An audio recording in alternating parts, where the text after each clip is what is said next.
continue the conversation after the news. Hello, Marilyn.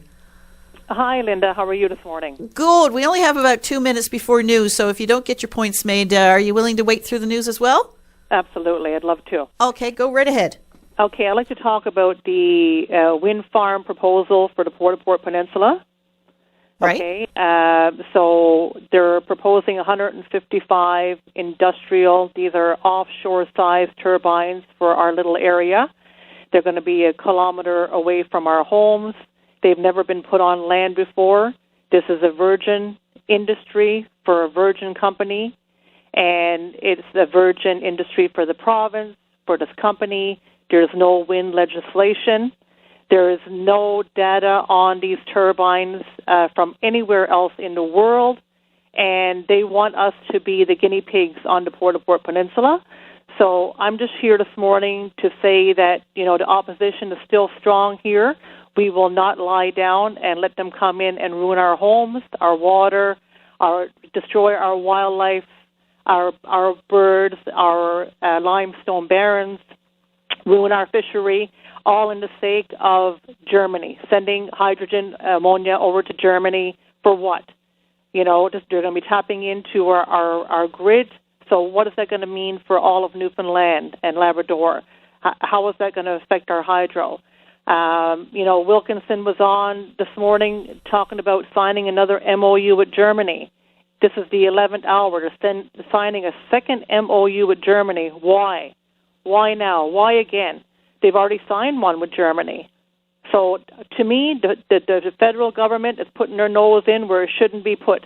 They're putting it into the business, putting pressure on the provincial government to sign this deal. Everybody says, okay, well, this is a done deal. The federal government is coming in. No, this is not a done deal. Marilyn, on that note, I have to go to news. Are you willing to hold? I'm holding. Okay, you hold. We'll come straight back to you right after the news with VOCM's Brian Medore. This is Open Line on the VOCM Big Land FM radio network. And we're back, and we're going back to our conversation with Marilyn. She was just getting started there, Marilyn. You mentioned in terms of this proposed windmill development on the Port Peninsula, you said that the people of the Port Peninsula are being made into guinea pigs. What did you mean by that? Well, this is a new industry by a virgin company, and there's no wind legislation in Newfoundland. So we're the first of its kind in the world for this kind of proposal. These are 654-foot industrial-sized turbines that have not been put on mountaintops before. And we're going to be, it's going to be a kilometer away from our homes.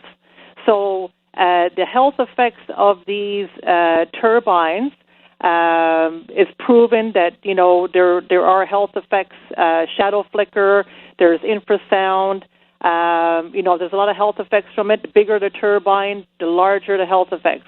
But infrasound, would that be the vibration? Yep. What are you talking about there? The vibration, yes.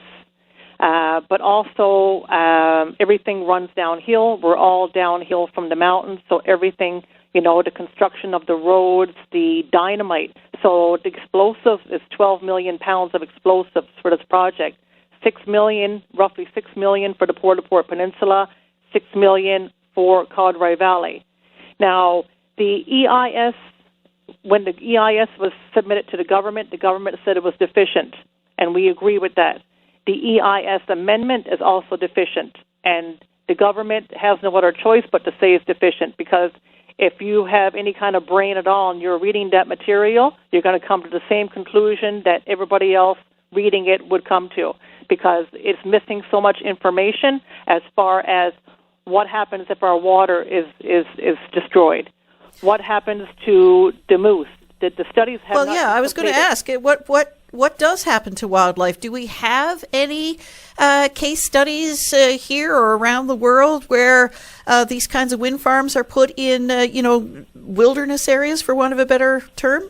Well, here's the problem. There is the moose studies haven't been completed. The birds, the bats studies have not been completed. They don't know where they're putting the cement plants. All they say is potential.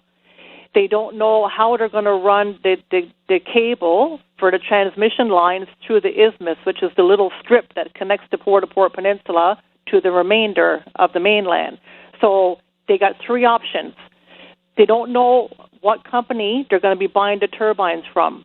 Like, this document is so incomplete that it needs to be really destroyed, because the lack of information in there is ridiculous.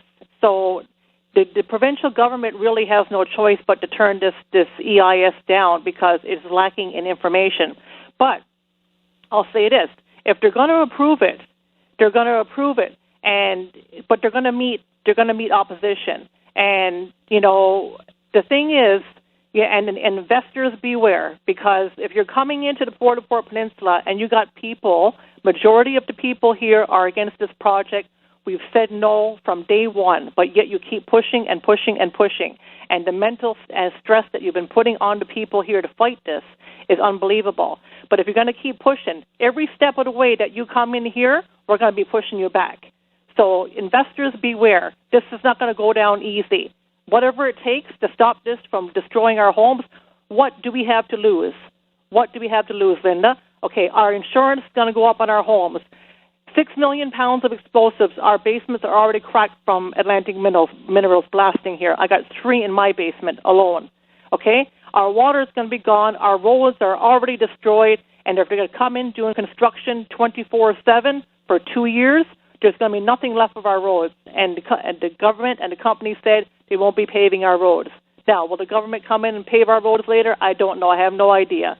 But the thing is, we won't be able to live here, because the noise and everything else, the health effects, our water will be destroyed, the animals will be gone, there'll be no more birds, there'll be nothing left of our woodland, all the trees will be cut down, our mountains will be destroyed, our limestone barrens will be destroyed, our plants, our species of plants that are known to nowhere else in the world are going to be gone, all in a swipe of a pen. Because why? Because Germany needs ammonia. Well, I'm sorry, but you know what? If Tom Rose and Stephenville wants this project and people in that area, we'll find a place in there to put the wind turbines. Don't put it on our backs. And that's all I got to say, Linda. It's not coming here. Marilyn, I appreciate your call this morning. Thank you very much. You're welcome. You're welcome. Bye. Bye-bye.